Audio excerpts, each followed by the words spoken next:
So you know what I haven't done in a while? A tier list. Yes, everyone's favourite way to generically rank things into place. And I've had lots of requests. The biggest one, to be fair, has actually been ranking the driver helmets. But I'm not the first one to that punch. And, well, I'll put links to all of the wonderful creators that have created driver helmet tier lists so far. I'm not going to be doing that today. No, I'm going to look at one that I haven't seen be touched yet, and I think is well deserving of a tier list. The team bosses, the team principals, whatever you want to call it, all right? They're not actually a team principal, Tommo. Well, shut up. So I'm going to go through all 10 team bosses / principals today, ranking them in a tier list in where I think they should be. I've got a link to the tier list in the description below, so feel free to do your own and let me know on Twitter what yours is, and I will tell you how badly wrong you are. We've got them all here. Let's go for Cyril. Let's work from left to right. Why not? Cyril Abitable. Renault have not done great in recent years. They seem to be picking up a bit of pace at the minute, but all in all, not great. It is a bit of a, you can imagine it's quite a toxic team to be at, and is he a bit of a toxic individual? Did it give Daniel Ricciardo a bit of sass? Do I think he's a bad team principal? Renault aren't a mile off. I'm putting him not bad. I like the soap opera villain that he kind of represents, you know what I mean? I feel that's been missing. We haven't had that since old Flavio Briatore back in the day. Masterminded Crashgate. Alonso's coming back. Maybe Cyril will be what Flavio was to Alonso back in the day. Maybe that'll work. Maybe it will come out Millhouse. We'll see. But anyway, on to the next one. Let's go for Claire Williams. Now, Claire Williams' reign, obviously the last couple of years it's been pretty. Before then, in the Martini days, when you had Felipe Massa and that, it was pretty decent. Look, she has to take responsibility for the situation they're in. I'm not saying she's absolute, because again, she oversaw a lot of success, and I feel like they have recovered quite well. Oh, do I go not bad, or do I go eh? I'm going to have to go eh. Sorry, Claire, I'd love to put you higher, but those last 2 years, and I'm sure you'd be the first to admit, were not good enough. Anyway, on to the next. Let's go for Christian Horner. If I'm honest, he's not my favourite team boss, but I do think he does a good job, and I think there's a difference there. I'm putting him decent. I think Christian Horner is a decent team principal, as much as I don't always agree with the way he goes about things, and I do think he's a bit cringe at times. Listen, this is about their performance as a team principal, taking everything else out of the equation, all right, and maybe put a bit of my own bias in there, but that's fine. So I'm putting him decent. Next, Otmar.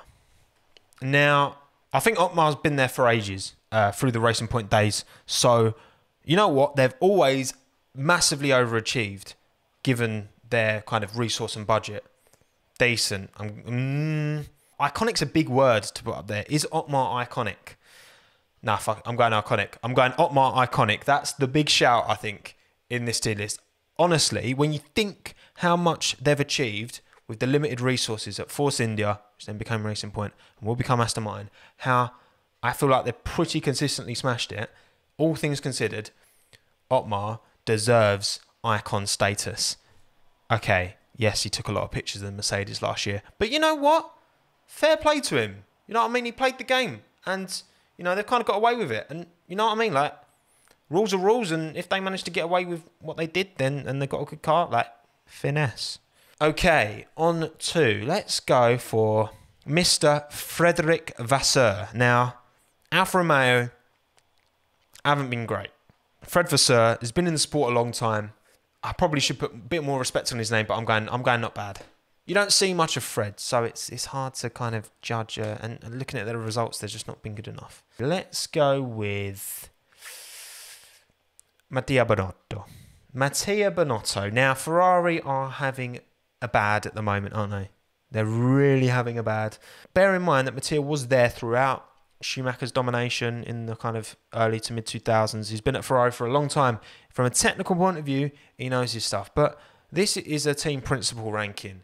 And the way things have gone, as a team principal, I'm not quite saying fired, but I'm saying He's not been good enough. I still maintain that I don't think his role should be that role. I think you should put him on a focused car development role and give all of the extra politics and nonsense that comes with that to someone else. That's what I think. Let's have a look at Franz Tost. AlphaTauri, right? Franz, for me, is different gravy. I think he delivers. He's a don. He's a don. He's been there a long time, and I think Franz Tost is a G.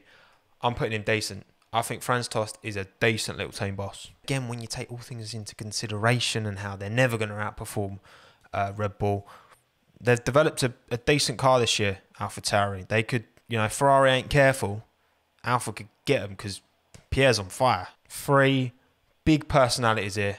Let's start with Toto. What could he not do? You know what I mean? What has he done wrong? Of course, Mercedes have never been. They're not perfect, but he's up there, isn't he? Of course he is. He's got to go straight up there. Toto's a grafter, right? He's a proper little entrepreneur, and he's putting his little bit of money in Aston Martin. There you go, have some of that. You know, he knows what he's doing, Toto, and I would trust him. And I think he's an iconic team leader, absolutely. Next, Andreas Seidel. Again, I'm putting him straight up iconic. Andreas is a don. I haven't put Zach Brown in here because Zach Brown doesn't really have a 2 hands-on, position in McLaren. I feel like Seidel was more of an equivalent to the rest of the people on this list. Andreas is just a serial winner. You can see the effect he's having on McLaren. They're going in the right direction. And as long as they keep him there, they're on to good things going forward. So Andreas Seidel, for me, iconic. And then we end with Günther Steiner. Now, you may notice that there is a space empty. Will I be filling that space?